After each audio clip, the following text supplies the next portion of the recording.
नमस्कार दोस्तों। Bank Nifty की वीकली एनालिसिस वीडियो में आपका स्वागत है। चलिए एक बार चार्ट पे वीकली टाइम फ्रेम पे बैंक निफ्टी को डिस्कस करते हैं। देखिए वीकली टाइम फ्रेम लगा लेते हैं इसका।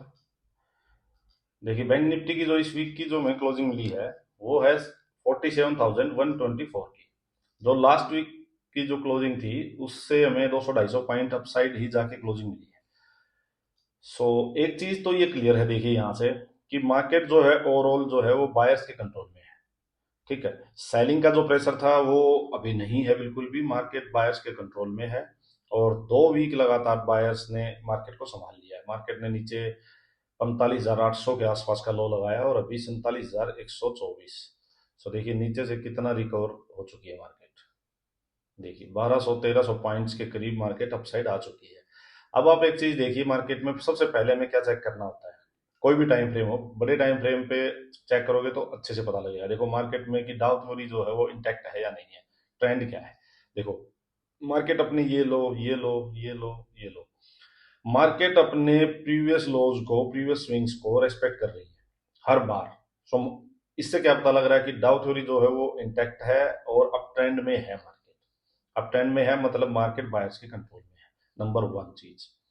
दूसरी चीज चार्ट पे क्या देखनी होती है बड़े टाइम फ्रेम पे, कि डिमांड एंड सप्लाई जोन कहाँ पे है। ठीक है, वो देखिए अभी पता करते हैं। चलिए एक बार, चलो मैं इसको हटा दूं।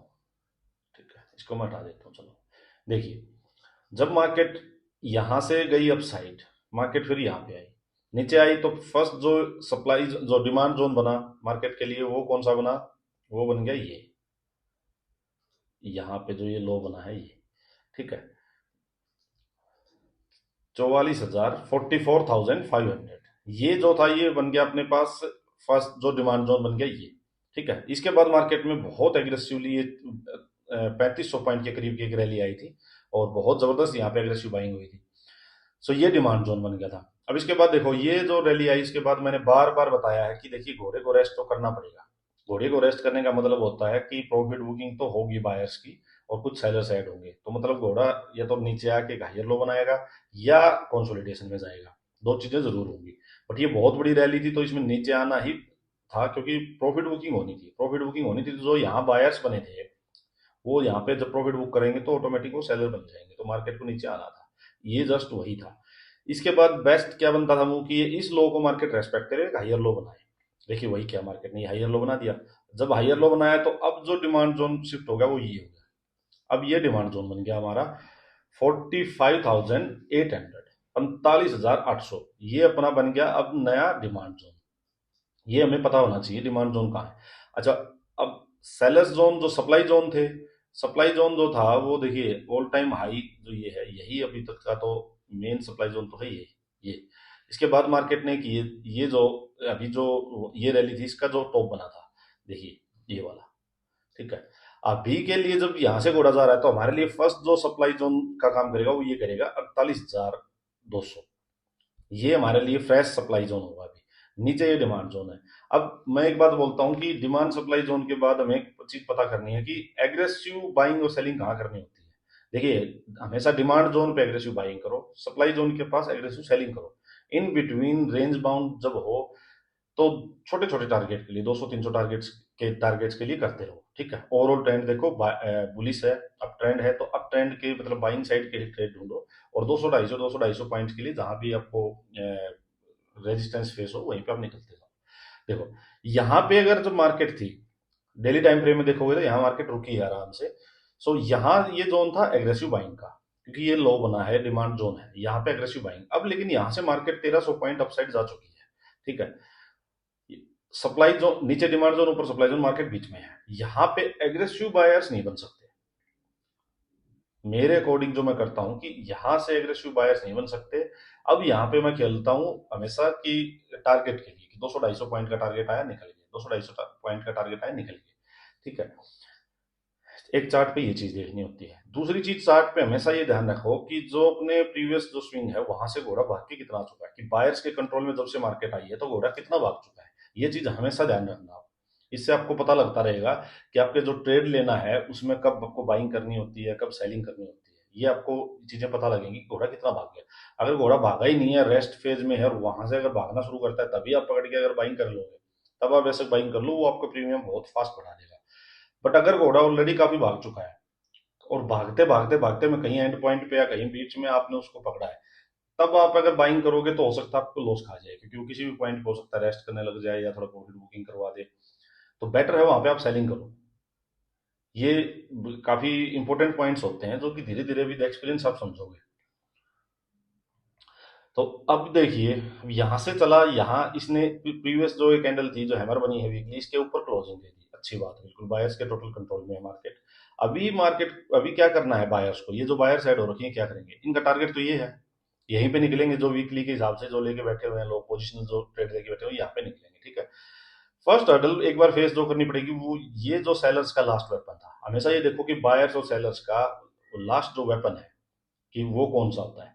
तो अब ये सेलर्स का लास्ट वेपन था, ये जो 11 मार्च की वीकली कैंडल थी, इसका हाई है अपना 47,850, 47,850। तो यहाँ पे जब मार्केट इसके आसपास आए ना, तो यहाँ पे एक तो ध्यान ये रखना, near supply zone of aggressive buying मत करना, यहाँ पे बाइंग मत करना, ये ध्यान रखना। यहाँ पे बाइंग करते रहो, यहाँ पे जाने के बाद तो अपना बहुत ही टाइट स्टॉप लॉस के साथ खेलते रहना, ठीक है, क्योंकि किसी भी पॉइंट पे हो सकता है यहाँ प्रॉफिट बुकिंग आ जाए और अब मार्केट वापस रिवर्सल दे दे थोड़ा बहुत, और आपके खाम खा के स्टॉप लॉस हिट हो जाएंगे। तो ये जो हर्डल है फर्स्ट। अब क्या होगा, यहाँ से घोड़ा चला है, यहाँ चलते चलते अब देखो दो सिनेरियो है, यहाँ जाके ये लोग जो बायर्स हैं प्रॉफिट बुकिंग करेंगे, ठीक है। एक सिनेरियो तो ऐसा बनेगा कि जैसे ये मूव आया था, उसके बाद ये रेड कैंडल आ गई थी, यहाँ जाके लोग एकदम से अपना प्रॉफिट बुक करके और अपना यहाँ सेलर्स बन जाएंगे, कुछ फ्रेश सेलर्स भी ऐड हो जाएंगे, तो मार्केट इस लो को रेस्पेक्ट करते हुए यहाँ कोई एक और ऐसे, मार्केट यहाँ से जा रही है, यहाँ प्रॉफिट बुकिंग करवाएगी और एक और लो यहाँ बना दे, उसके बाद मार्केट फिर यहाँ से इसको फिर निकाले, ठीक है, इस तरह से मान लो। एक तो सिनेरियो बनता है ये कब बनेगा, जब ये जो बायर्स हैं ये अपना यहाँ चुपचाप प्रॉफिट बुक करके एक साइड बैठे कि भाई अपने को भटक नहीं, अब जब ये निकलेगा तब देखेंगे। दूसरी बात क्या है कि ये बायर्स इतने एग्रेसिव हों, इतने कॉन्फिडेंट हों कि यहाँ जाके भी निकले नहीं, तो मार्केट यहाँ कंसोलिडेशन में चली जाएगी, near resistance, near supply zone. अगर मार्केट कंसोलिडेशन में जाती है, मैं बार बार बोलता हूँ, अगर घोड़ा वहां पे उसको होल्ड करके रखता है, किसी भी बाउंड्री के पास जाके अगर हाथ पकड़ लिए घोड़े ने उसके, और मतलब बायर्स ने हाथ पकड़ लिया ऐसे उस किसी बाउंड्री को, और उसको छोड़ ही नहीं रहे हैं, तो धीरे धीरे क्या करेंगे, वो उसके ऊपर चढ़ जाएंगे। तो वही यहाँ पे हो सकता है बायर्स करें, यहाँ पे बायर्स एग्रेसिव हो और निकले नहीं, तो इसके आसपास कंसोलिडेशन दे देंगे, एक आध वीक की हो सकता है यहाँ कंसोलिडेशन मिल जाए, और उसके बाद अब साइड इसको ब्रेक करे। तो जैसे यहाँ कंसोलिडेशन होगी ना, तो बायर्स जो हमारे जैसे मान लो कोई जो मिस कर गए होंगे इस रैली को, वो वेट कर रहे होंगे इसके ब्रेक होते ही हम एग्रेसिव बाइंग करेंगे। सो यहाँ जब ये रेस्ट फेज में जाएगा, कंसोलिडेशन फेज में जाएगा, जब इसका ब्रेकआउट होता लगेगा, तो फ्रेश बायर्स और भी ऐड हो जाएंगे, जिनको विश्वास हो जाएगा कि मार्केट नीचे आई ही नहीं, इसका मतलब मार्केट में जो बायर्स हैं वो काफी एग्रेसिव है, नीचे आ ही नहीं रहे। सो एक सिनेरियो ये हो सकता है कि यहाँ कंसोलिडेशन में चला जाए, बट इसको इस वहम में मत रहना कि यहाँ से चला है चलते चलते और ये ग्रीन ग्रीन ग्रीन ही दिखेगा, नहीं। हमेशा ध्यान रखो कि कितना चल के आ चुका, जब ये यहाँ से यहाँ तक चल के आएगा तो काफी पॉइंट्स ये चल चुका होगा। इतनी सी बातें अगर ध्यान रख लोगे कि कहाँ पे, ये देखो यहाँ पे ये 2300 पॉइंट चल चुका होगा, जो कि बहुत ज्यादा है, तो लोग प्रॉफिट बुकिंग करेंगे। अगर इन बातों को देख देख के कि कहाँ डिमांड जोन, कहाँ सप्लाई जोन, कहाँ बाइंग करनी, कहाँ सेलिंग करनी है, घोड़ा कितना चल चुका है, ये बातें देख के अगर आप ट्रेडिंग में जाओगे, आपकी ट्रेडिंग बहुत ज्यादा इंप्रूव हो जाएगी। और काफी कुछ जो ट्रेडिंग में जो डिपेंड करता है ना, वो साइकोलॉजी पे डिपेंड करता है, ना कि ये कैंडल्स पे। ये कैंडल्स जो हैं, ये किस पॉइंट पे कैंडल बन रही है वो इंपॉर्टेंट होती है। अगर ये रेड और ग्रीन कैंडल देख के बाइंग सेलिंग के साइड मत जाया करो, साइकोलॉजी समझो वहां पे कि क्या चल रही है। सो अभी फ्रेश जो 48,200 ये जो हाई है, ये इसका फ्रेश जो है अभी, ये सप्लाई जोन है, ये रेजिस्टेंस फेस करेगा यहाँ पे। सो हो सकता है कि देखो घोड़ा यहाँ से और अब की बार और 200-300 पॉइंट अपसाइड ब्रेक अपसाइड जाए, और धीरे धीरे अब इसको ये अप्रोच करेगा। सो अब ध्यान रखना, छोटे टाइम फ्रेम में जाके भी इसी अकॉर्डिंग अब ट्रेड लेना। अब मार्केट ने देखो छोटे टाइम फ्रेम में क्या किया है, ये जो 1 2 3 4 4 दिन की जो ये रेंज बनी हुई थी 47,000 की, इसको इसने अच्छे से निकाल दिया है।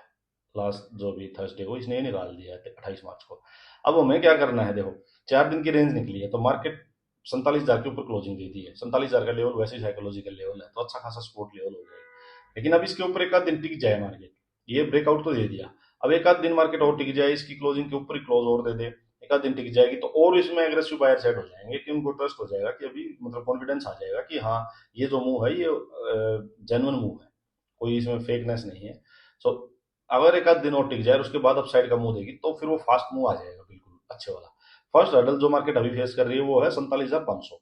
सो अभी जो इस लेवल को ये 47,500 ये वाला, ये 47,500 अभी मार्केट अगर धीरे धीरे जाएगी फिर 47,500 को फेस करेगी। बस अब ये ध्यान रखना कि अभी मार्केट की क्लोजिंग है 47,120, यहां से चल के अगर 47,500 तोड़ने जाएगी तो नहीं टूटेगा, टूटेगा तो फेक ब्रेकआउट हो जाएगा। ये फेक ब्रेकआउट फेक ब्रेकडाउन क्यों होते हैं, इसके रीजन भी यही होते हैं कि घोड़ा चल के कहां से आ रहा है। अगर किसी इंपॉर्टेंट लेवल पे चल के आ रहा है 200-300 पॉइंट पहले से, तो वो उसको तोड़ने में उसको प्रॉब्लम होगी, लोग वहां पे उस ब्रेक होते ही ऐड नहीं होंगे। ये ध्यान रखना, मान लो इसको ब्रेक भी कर देगा 47,500 को तो बायर्स ऐड नहीं होंगे। अगर ये चल के 47,100 के आसपास से आ रहा है, इसको क्या करना पड़ेगा, धीरे धीरे का दिन और यहाँ क्लोजिंग 47,400 500 के नीचे थोड़ा सा यहाँ आसपास क्लोजिंग देनी पड़ेगी, एक दो दिन की कंसोलिडेशन देनी पड़ेगी। उसके बाद 47,500 को निकाले तो ये निकाल देगा, लोग इसमें ऐड हो जाएंगे। बट ये अगर 300-400 पॉइंट दूर से चल के 47,500 इस हर्डल को निकालेगा तो उतना लोग कॉन्फिडेंट नहीं होंगे इसमें बायर्स, और फिर इससे ये निकलेगा नहीं। फिर ये जैसे उस दिन थर्सडे को देखो लास्ट में जो सेल ऑफ आया था, इसी तरह से ये सेल ऑफ आते रहेंगे। सो मार्केट ओवरऑल बायर्स के कंट्रोल में है।